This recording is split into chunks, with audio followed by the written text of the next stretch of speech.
Did you see the latest kind of gaffe that happened between Coca-Cola and Cristiano Ronaldo? Actually, looking at that scenario, looking at what happened, just made me think about how vulnerable brands are. Forget about the brands like Coca-Cola, even little brands, if small companies, small businesses, when when the brands fail to understand the dynamics of marketing versus the brand story. Okay, let me give you a preface. So, I think it was last week. So, right after a game, Cristiano Ronaldo, a footballer, sat down on a press conference, right? And in front of him were two bottles of Coke and a bottle of water. The moment he sat down, Cristiano just, took hold of those two bottles, moved them to the side, and this guy is so good with his kind of spatial awareness, right? He knew exactly where the frame of the TV camera was, and moved those bottles to the side, and did not let that go there. He then picked up the bottle of water and said agua in Portuguese, I would assume, to say water, and sort of scoffed at Coke. Now, the moment that happened, it could be because of that, or it could be because there was going to be a dividend coming up, whatever. Coke shares fell a few cents, which resulted in about $4 billion being wiped off their value, right? Now, so what happened there? Cristiano Ronaldo is a proponent of active, healthy lifestyle. He's a great footballer. He has over 500 million, half a billion followers on Instagram, Facebook, all that, social media channels. He makes $1 billion a year in revenue. He's one of the highest paid. In fact, he's the highest paid footballer. And, this guy is at the top of the game, literally, and top of the pinnacle. So he's a proponent of healthy lifestyle. And by moving those Coke bottles, he wanted to show his distaste for Coke and, its effect on health and, whatever. And it's a form of activism. And more athletes are showing this kind of activism.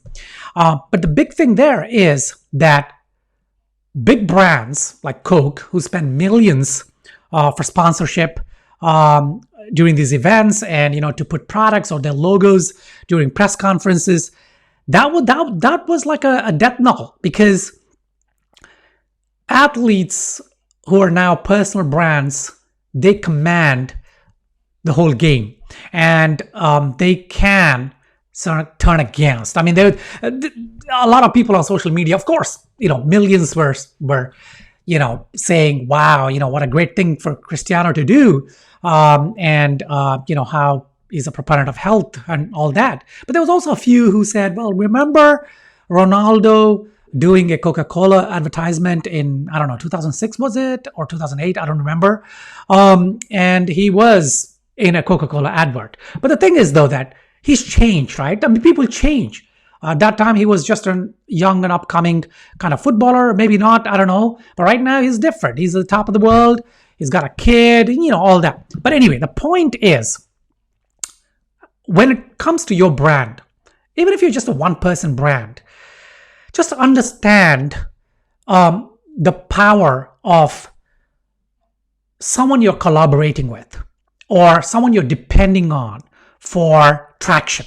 So during your marketing activities, if you're looking at, let's say, sponsorship or an advertisement, just make sure that you're aligning with the values. And that's why I always say, and if each of my videos, I am screaming about having brand fundamentals. Work on your brand fundamentals, not your marketing strategy. Marketing strategy will come later, and it'll be informed by your brand strategy. But what you need is brand fundamentals, because in your brand fundamentals, you're going to lay down what kind of a brand you are, what you stand for, what your values are, things like that, right? And so when it comes time to advertise or to depend on a marketing channel, your brand values, your brand strategy will then tell you whether that's a good idea or not. And if it goes against your brand strategy, if it goes against your fundamentals, then you shouldn't be doing it because it might bite you. Not as dramatic as this, Cristiano Ronaldo and Coke, but it could have a negative impact. So, to summarize, work on your brand fundamentals, work on your brand story, work on your brand vision, mission, core values. Just understand what your purpose is, what you stand for, and then in each of your marketing activities, in any advert, in any message you put out, in any collaboration, in any kind of advertising or piece of content, always refer back to your brand fundamentals, to the essence of your brand. If it does not match, then don't do it. Don't do it for short-term gains or even long-term gains, because sometimes the result can be catastrophic and it could result in you losing a lot more than a few dollars. So yeah, that's I found that very interesting. A lot of other activists are doing the same. But I think this is setting a precedent. I think in any case, you know what?